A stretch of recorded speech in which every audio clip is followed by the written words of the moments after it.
Alors ce matin, on va avoir le privilège de parler de quelque chose de très spécial et permettez-moi de commencer avec quelque chose qui va vous paraître premièrement très prétentieux. Je connais la volonté de Dieu pour chacun de vous. Ça semble prétentieux, n'est-ce pas? Mais c'est vrai.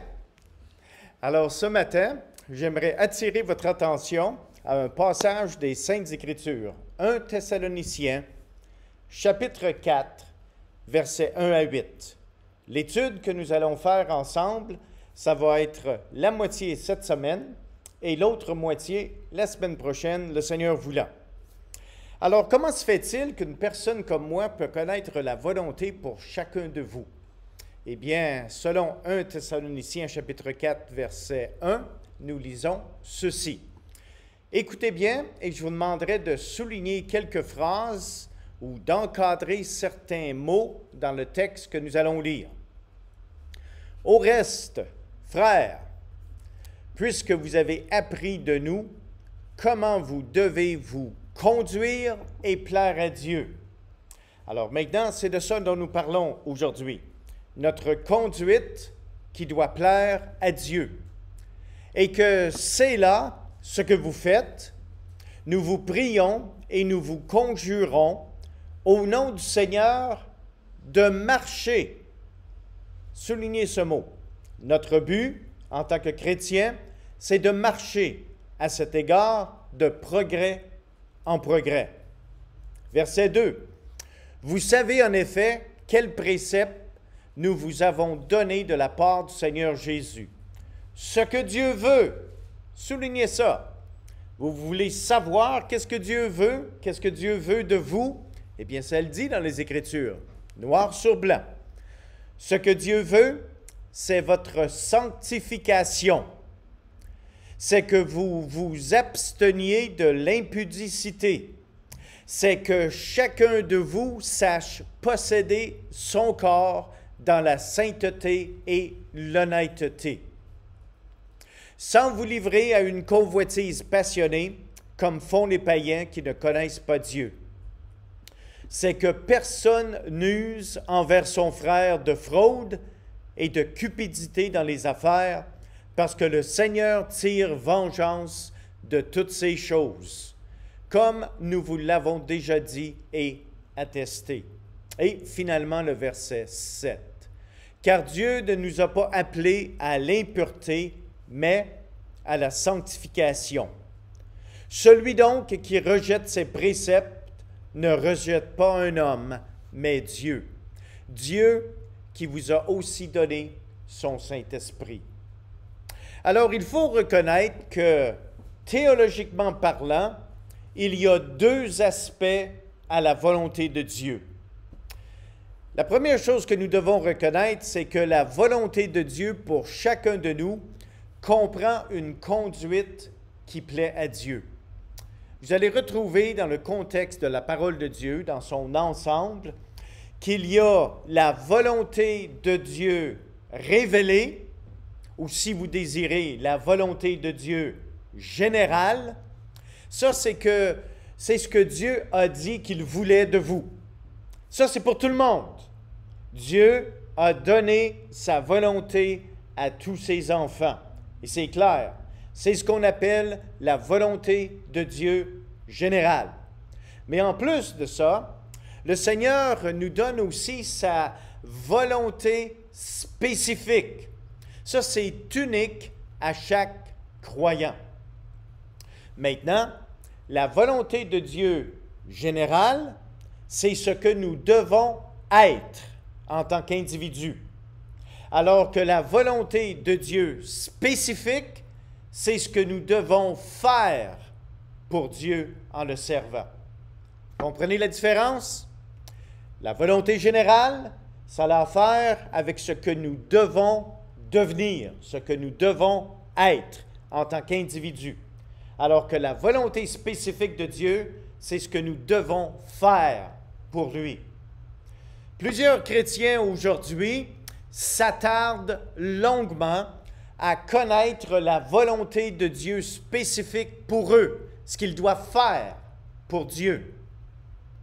Ce n'est pas parce que vous voulez ou vous pouvez servir Dieu que vous suivez nécessairement sa volonté générale, c'est-à-dire ce que Dieu veut que vous deveniez. Du point de vue divin, il est beaucoup plus important de vivre dans la volonté de Dieu, c'est-à-dire se développer une conduite et un caractère qui est sain. Ça, c'est la première de toutes les choses en tant que chrétien. Notre conduite est déterminée par notre caractère et Dieu veut que nous ayons une conduite qui lui plaît.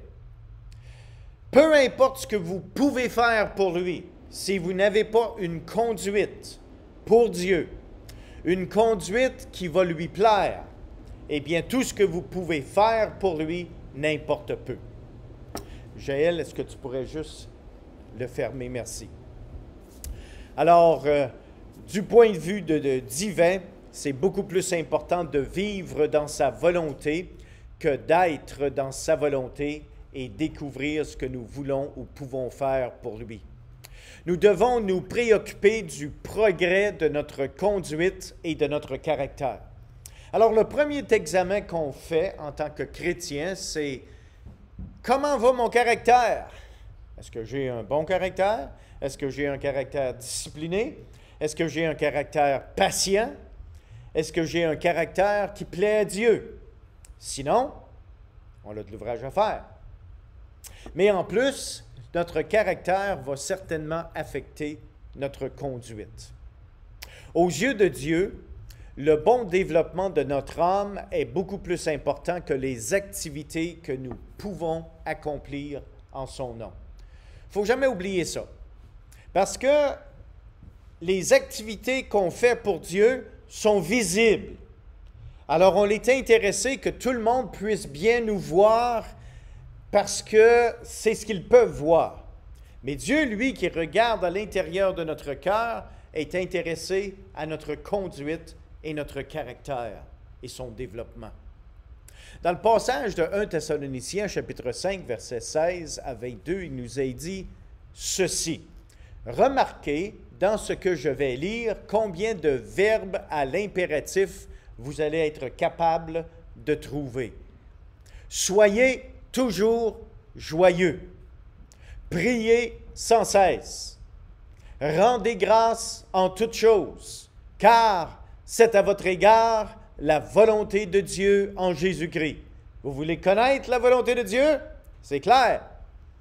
Ensuite, il nous est dit, « N'éteignez pas l'esprit, ne méprisez pas les prophéties, mais examinez toutes choses, retenez ce qui est bon, abstenez-vous de toute espèce de mal. » Alors, combien de verbes à l'impératif avez-vous trouvé?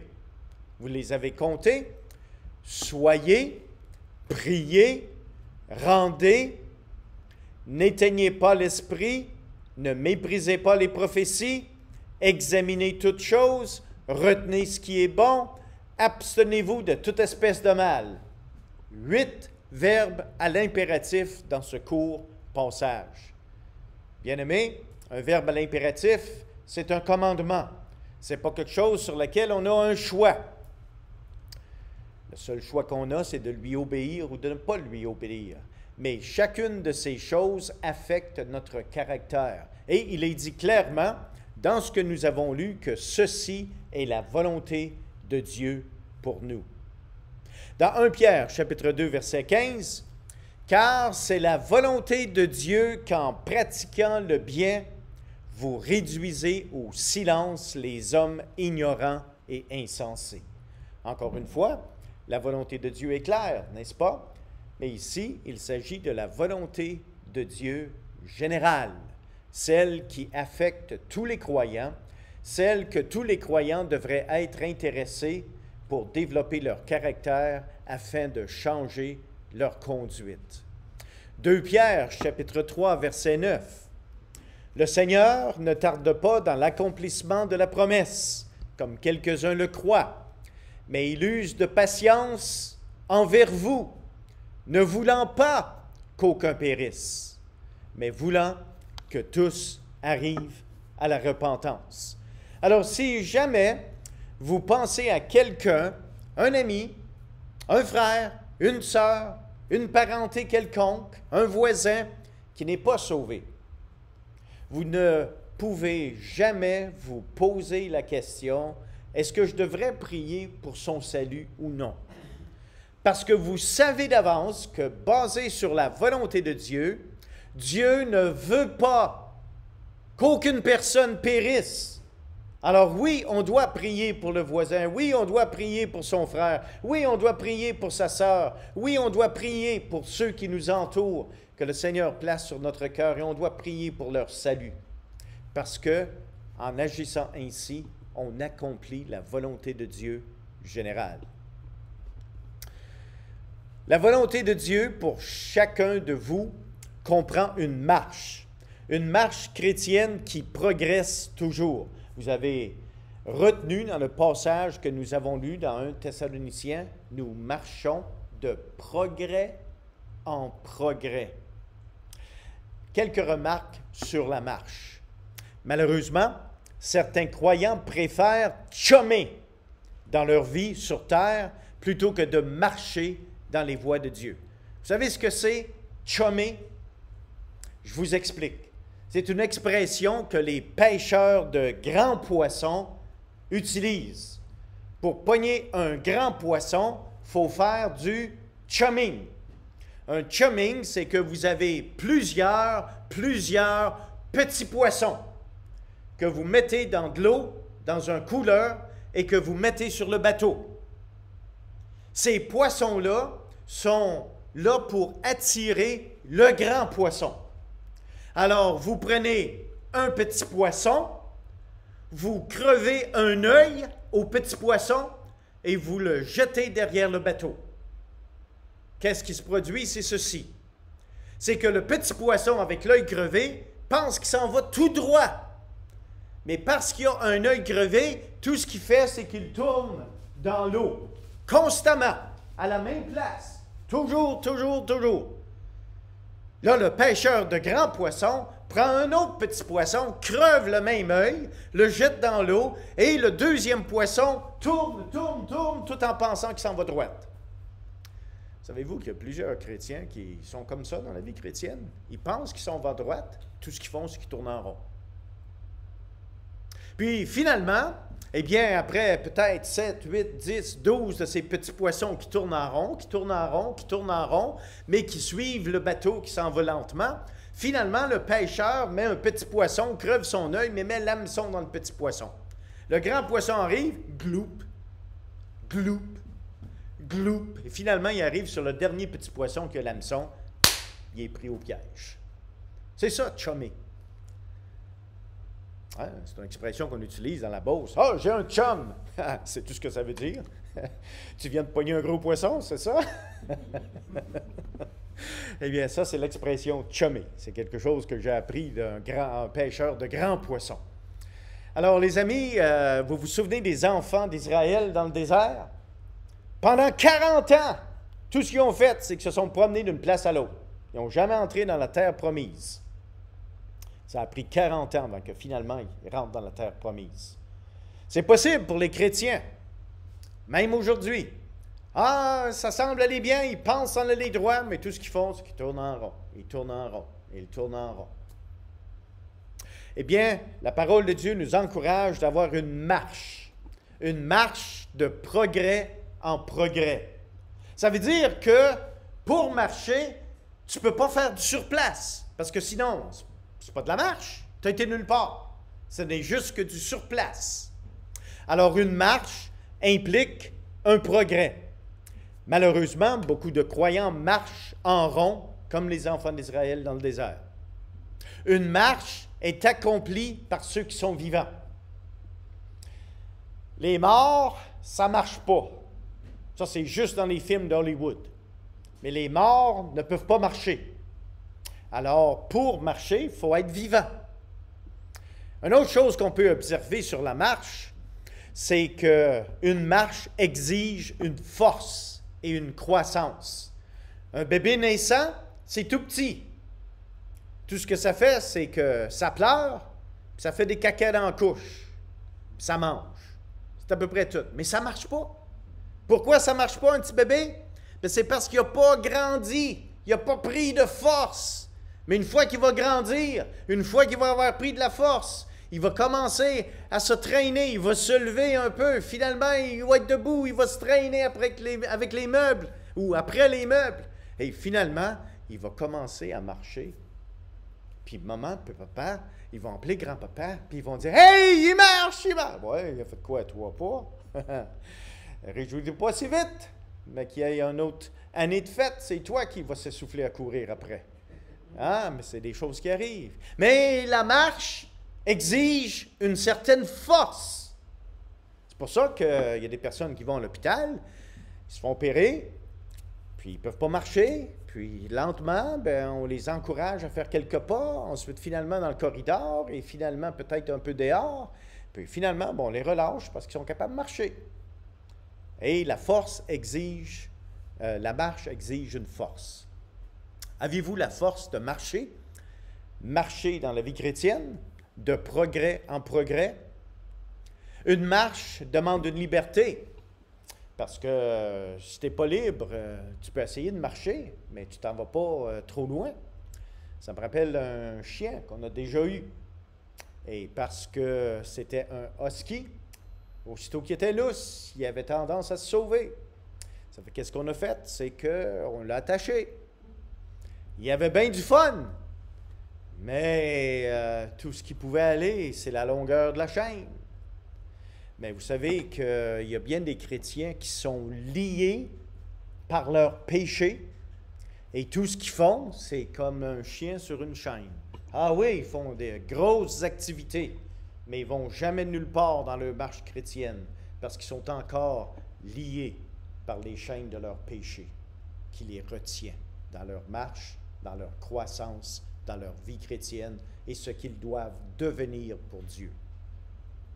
Une marche indique un progrès vers un but. Ça, c'est la sanctification. C'est-à-dire que dans ma vie, le Seigneur me montre des choses par l'enseignement de sa parole, soit parce que vous venez à l'Église, soit parce que vous lisez la parole de Dieu ou que vous l'écoutez. À un moment donné, l'Esprit de Dieu te donne un petit coup de coude dans les côtes et dit « Hey, ça là, c'est pour toi. » Puis, à partir de ce moment-là, il y a des choses qui commencent à changer dans ta vie. Ça fait partie de la croissance de la vie chrétienne. C'est ce qu'on appelle la sanctification. C'est-à-dire que demain, tu vas être un meilleur chrétien que tu es aujourd'hui. Et si tu es encore le même chrétien que tu étais il y a un an, eh bien, il y a un problème dans ta croissance chrétienne. Une marche est publique et est témoignée par tous. Celui qui marche en cachette ne marche pas. Il piétine et fait seulement du surplace spirituel. Alors, ma question pour vous ce matin est celle-ci. Dans ta marche spirituelle, est-ce que vous marchez de progrès en progrès ou est-ce que vous faites simplement du surplace spirituel? Beaucoup d'activités, mais vous n'allez jamais nulle part dans votre croissance spirituelle. L'ardent désir de vouloir faire la volonté de Dieu n'est pas une garantie que vous serez libre de problèmes dans votre vie. Et la semaine dernière, nous avons touché à cette situation. Nous avons vu que parfois, le Seigneur envoie dans notre vie des problèmes, soit pour nous diriger, soit pour nous inspecter, soit pour nous corriger, pour nous protéger ou pour nous perfectionner. C'est ce que nous avons vu la semaine dernière. Alors, ce matin, j'aimerais que vous puissiez considérer ceci. Dieu est à l'œuvre dans votre vie et dans la mienne. Avant de se préoccuper de la volonté de Dieu spécifique pour chacun de nous, préoccupons-nous premièrement de la volonté de Dieu générale pour tout le monde, car celle-ci est applicable à tout. Et la volonté de Dieu générale va influencer ta conduite et va te aider dans ta marche chrétienne et dans ta croissance dans la vie chrétienne. Alors, est-ce que tu es en train de marcher ce matin? ou de faire simplement du surplace dans ta vie chrétienne. Alors que le Seigneur vous bénisse, que sa parole agisse dans vos cœurs et dans le mien. Et la semaine prochaine, le Seigneur voulant, nous allons ensemble regarder à la deuxième partie de cette étude importante.